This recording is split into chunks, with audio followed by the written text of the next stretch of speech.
I came to this research study when I went to see my doctor about a sort of prolonged period of anxiety, and he mentioned that this was going on and it was something I could get involved with. So I suppose health anxiety became a big problem after I had been going to the doctors about a pain in my chest that they said was probably nothing, which actually turned out to be something. I ended up in hospital for a week, a bit longer over that. And I think what you tell yourself is that it's probably nothing, and that usually comes true. And as soon as you tell yourself it's probably nothing and it turns out to be something, then you start questioning those anxieties as soon as they start proving to be true. And after that, that's when it sort of spiraled into a problem. The nature of what I do as a job is one of the big things that stopped me getting CBT in person, because I wasn't able to commit to being in the same place month on month or week on week. So the option to meet over WebEx or over the phone, even if I couldn't get near my laptop, is one of the sort of major draws to this. Even though we didn't meet one-on-one weekly or between sessions, however frequent they were, sort of seeing Sam occasionally over Skype and sort of having those conversations, still face-to-face and still being able to see him, but in my own living room or wherever I was, sort of makes it that you can keep up a relationship with the therapist. The sessions were sort of pre-booked in advance, about a month, and then when we met over this sort of Skype service, the first thing we did was often talk about what had happened in the time between the last session, and sort of rate how that affected me on a sort of scale. We usually then moved on to do a sort of task, which then the sort of highlights of would contribute to this stress spiral, which in turn contributed to the text service later on.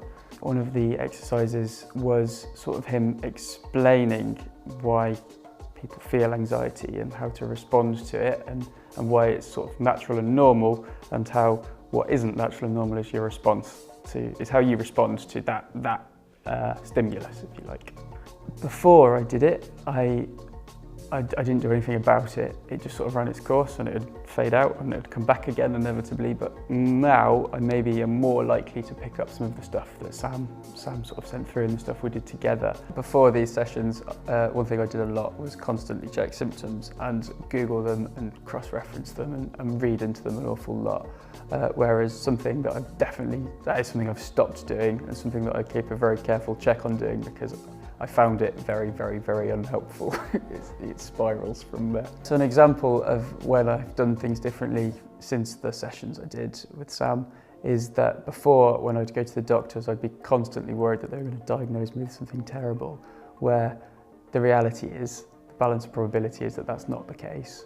And I think sitting and sort of challenging those thoughts for 10 or 15 minutes before you go in and not making a mountain out of a molehill, it really helps, and it's useful to look back over what I did before going into those situations. I think I used to seek a lot of reassurance from people very close to me, my girlfriend and my family, and it's definitely been noted since these sessions that I don't do that as much.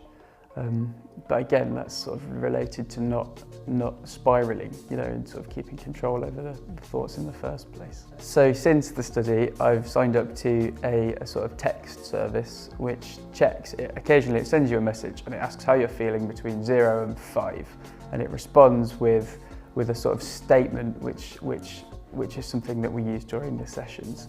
I think the statements, because they're your own, what they really do is sort of anchor that, you said them in a point in time, and what they do is sort of take you back to that point and sort of bring you back to those sessions a little bit. They're a good anchor.